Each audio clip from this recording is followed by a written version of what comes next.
amiga querida, la doctora Carla Hernández, que además es coordinadora de antropología. Cabe decir que es la única que va a estar en estos encuentros, sí, que no es profesora de liderazgo. No. Pero cuando que ya me contrate. Vino corriendo con una pulguita, ella siempre brinca por todos lados, y me dijo, yo quiero, por favor inclúyeme. Pues aquí está.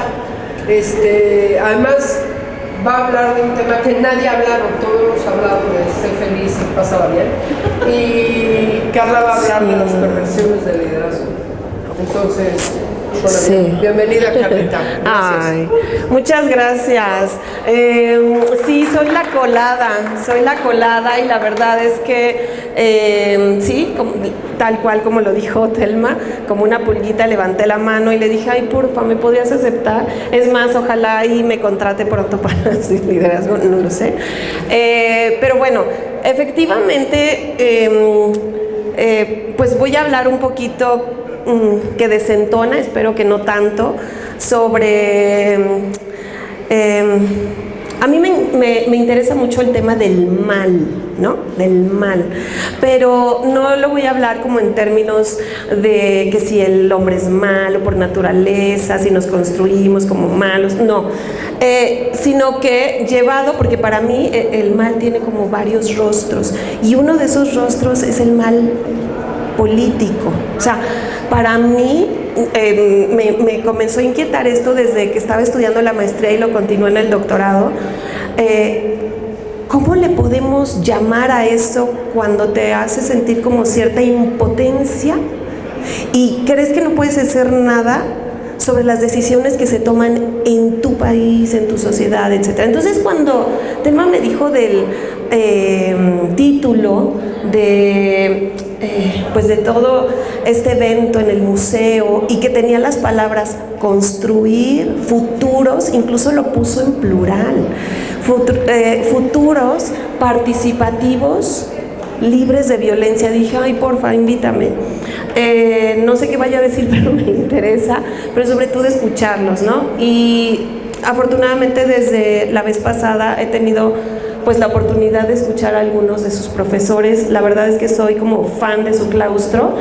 Y bueno, entonces, de hecho me ayudó a ponerle nombre al título, ¿no? 5 señales, o sea, no puedo como irme hacia 20, 38 y así. Hoy les voy a hablar de 5 señales de un liderazgo perverso. Incluso no se llama líder perverso, porque entonces ahí como que ya estaría algo determinado, no podemos hacer nada, es un líder perverso y punto, sino de un liderazgo. Y entonces, bueno, ¿cuáles son como esas 5 señales? Y voy a comenzar con la primera, así como, no sé si algunos de ustedes son de esa generación, pero había un señor, ahorita me acordé, que se llamaba Adal Ramones, ¿sí? Y entonces, ¿cómo decía ¿quieren monólogo? Los 5 no sé qué cosas. Bueno, pues así, las 5 señales de un liderazgo perverso, ¿no? Bueno, pues fíjense que, no están en niveles, no es que el primero de ellos vaya a ser el primer nivel y es el más importante, no. Pero uno de las 5 señales es la atomización. Incluso algunos le llaman la fragmentación. O sea, les viene muy bien fragmentarnos, dividirnos. Cuando una sociedad, hagan de cuenta que es como un vaso, ¿no? De vidrio, cuando ¡pum! Se rompe como en fragmentitos, pues a un líder que no está construyendo hacia el bien común, ya sea frente a un gobierno, una empresa, le conviene, incluso favorece la atomización. Es decir, que todos nos quedemos como en burbujas. Yo les digo a mis alumnos que eso se le llama pues el espacio privado. Es un espacio privado, pues se fue construyendo, nos lo fueron construyendo desde el siglo XVII, ¿no? O sea, pero eso fue en términos jurídicos, en términos políticos, para que todos pudiéramos gozar de derechos individuales. Pero esto que comenzó como algo político, se fue permeando, se fue filtrando hasta nuestra vida cotidiana. Y aunque nosotros digamos, ay, por supuesto que no, Carla, ¿cómo que burbuja?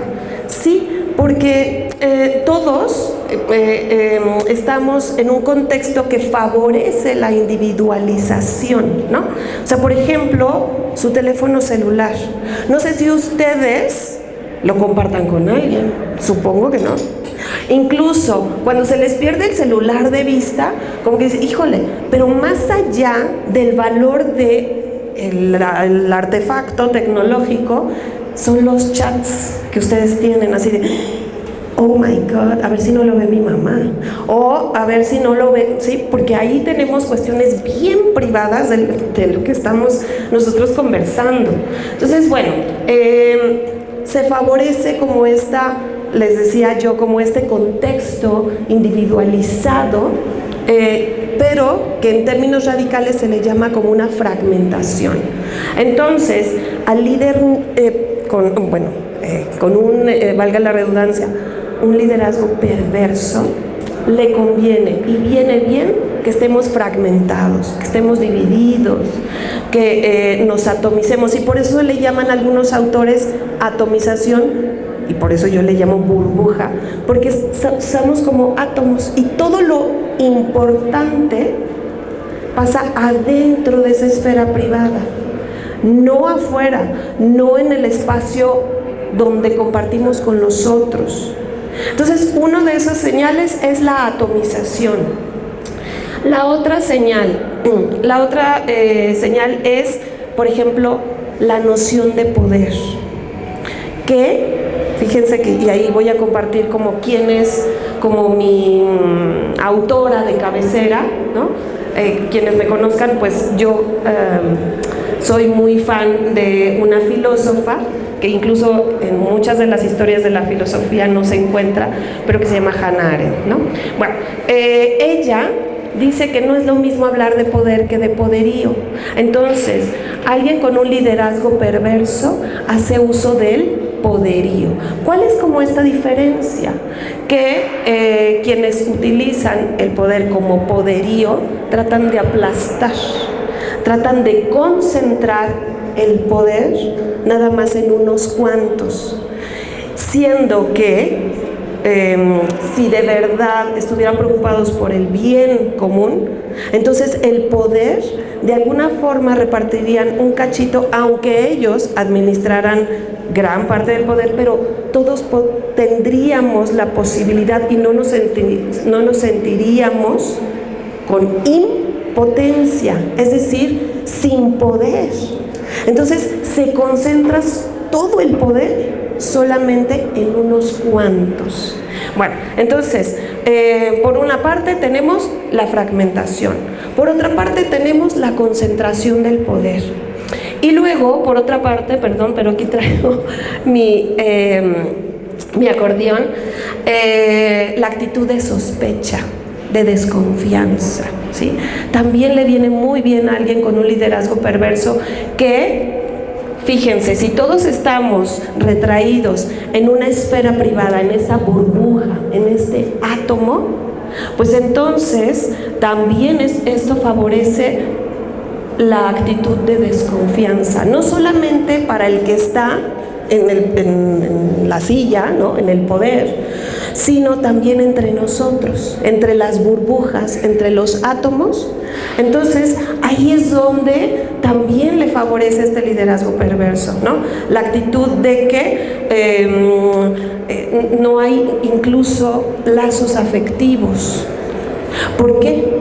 Porque si hubiera algunos lazos afectivos de amistad, de compañerismo, por ejemplo, pues entonces se podrían organizar y de alguna forma decir, oye, no estoy de acuerdo.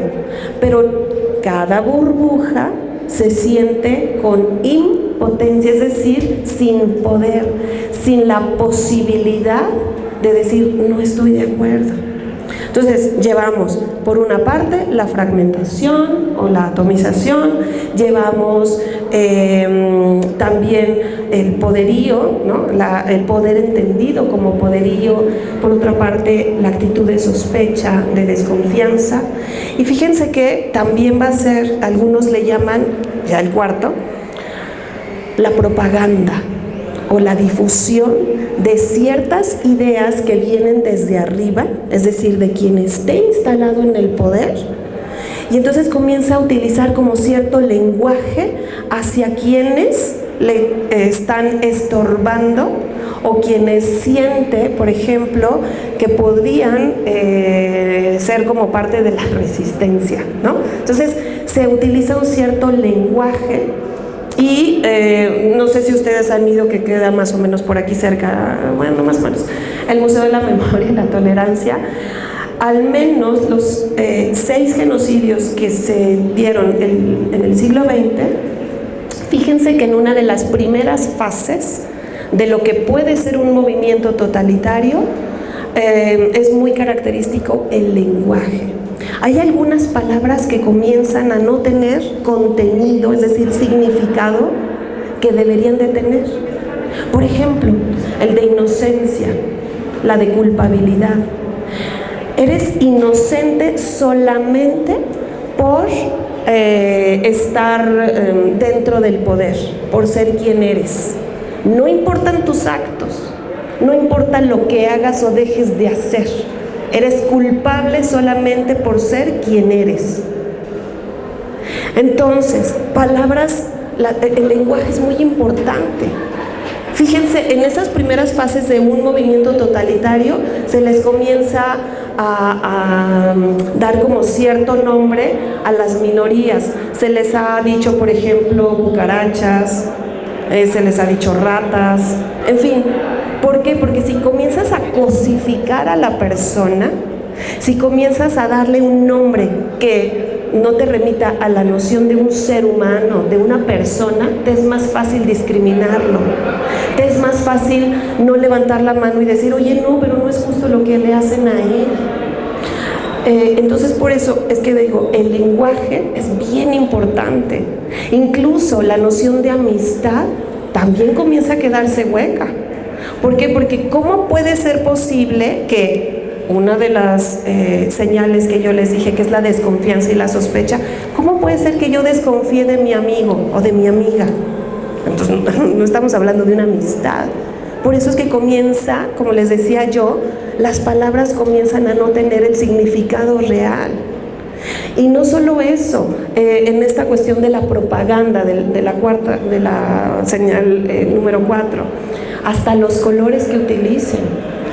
Por eso a mí me parece súper atinado y comparto el que sus profesores hayan pensado en un museo, por ejemplo, como este, para poder llevar a cabo algo donde se ejercite su pensamiento, porque el que ustedes tengan incluso una variedad estética y que no solamente se queden con los colores que el poder ha decidido que nosotros veamos, eso nos va dando también cierta calidad estética y moral, una cierta calidad ética. Entonces, bueno, en esta cuestión de la propaganda también es importante. Y una quinta señal. Hay que ver si quien está instaurado en el poder no le conviene que sientas miedo, es decir, que te intimide. Podríamos nosotros decir, ay Carla, pero no es cierto, eso ha sido desde no sé cuándo, ha habido gobiernos que te infunden miedo, que te meten terror. Sí, pero fíjense que ha sido una estrategia que se innovó en el siglo XX y los gobiernos anteriores eran el espacio público como ejemplo. Es decir, si te quemaban, era como darle en una plaza pública, era darle un ejemplo a aquellos que no coincidían a lo mejor con el que estaba en el poder y decirle, mira, te puede pasar esto, pero era en el espacio público.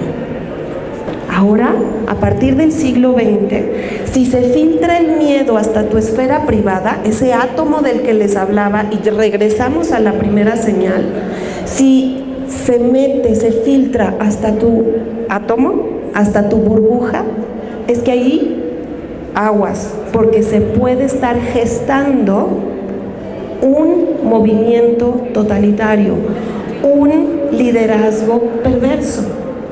Porque no, supongamos que no, tú dices, bueno, yo no voy a concentrarme en una plaza pública, pero es que ya no es necesario. A través de nuestras pantallas, por ejemplo, se puede estar filtrando esa intimidación. Bueno, pero es que, ¿de qué forma? A través de tus redes sociales, a través de con quienes tú compartas, por ejemplo, tus chats, qué sé yo. Pero fíjense que a través, que fue a principios del siglo XX, en la primera mitad del siglo XX, se descubrió eso,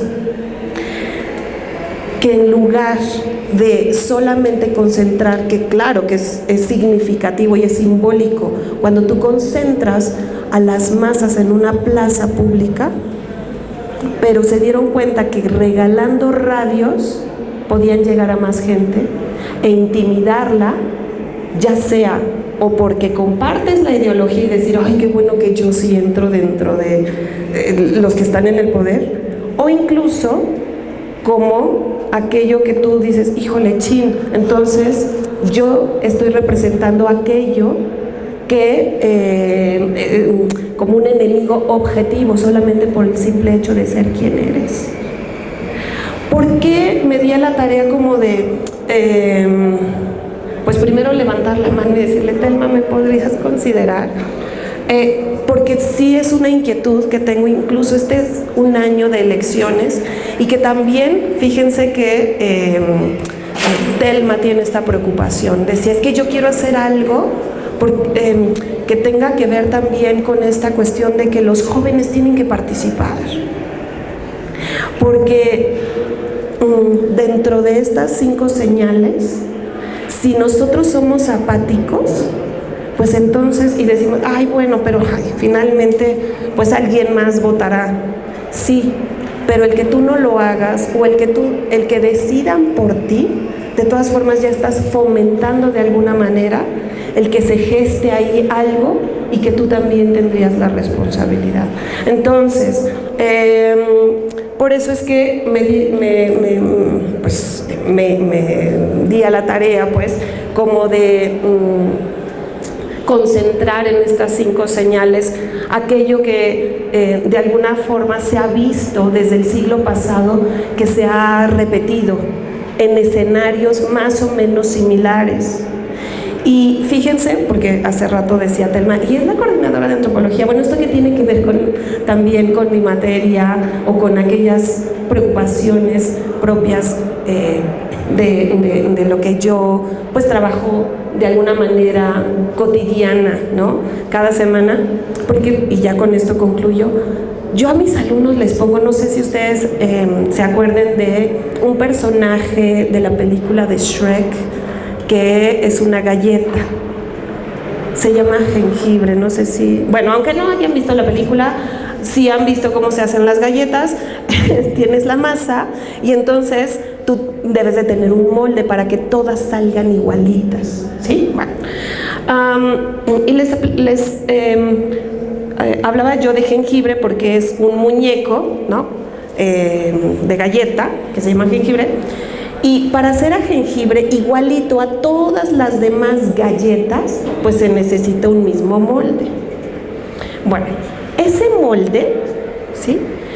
Supongamos, de manera metafórica, es un molde de lo que nosotros consideramos como un ser humano.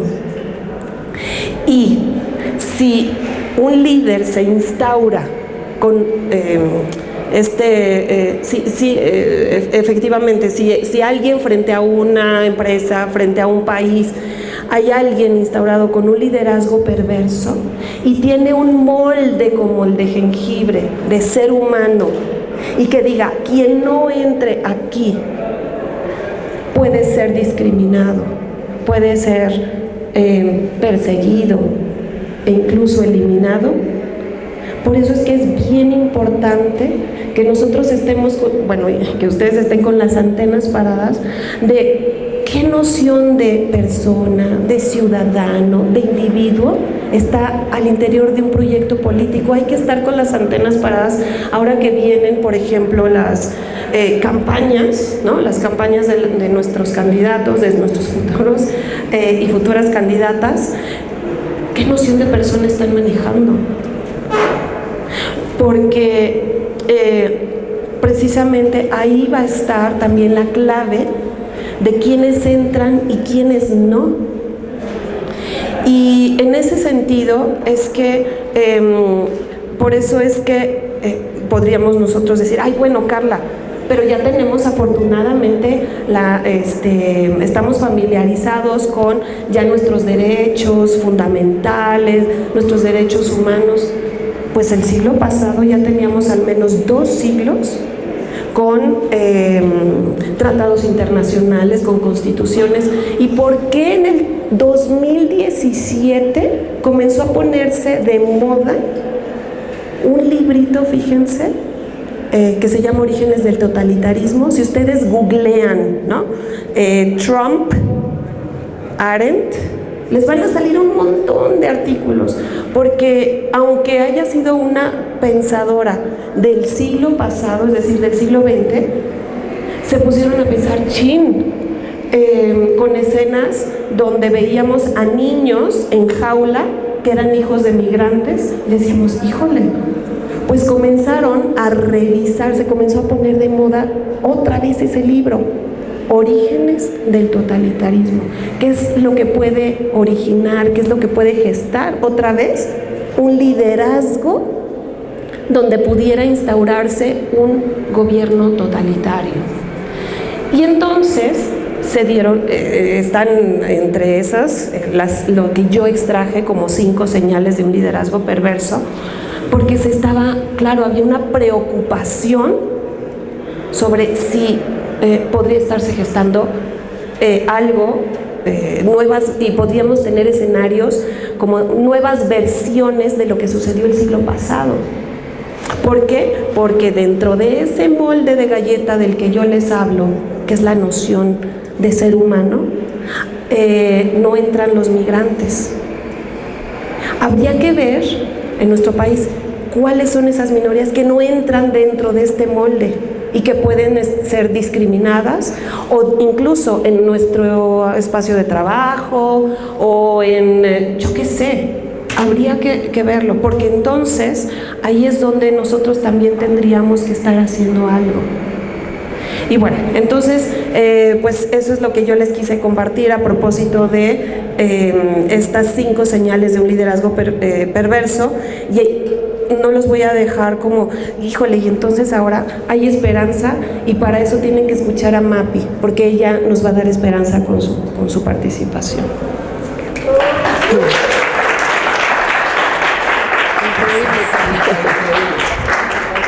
Muchas gracias. A ver, te doy tu reconocimiento. Carlita, la foto. Okay.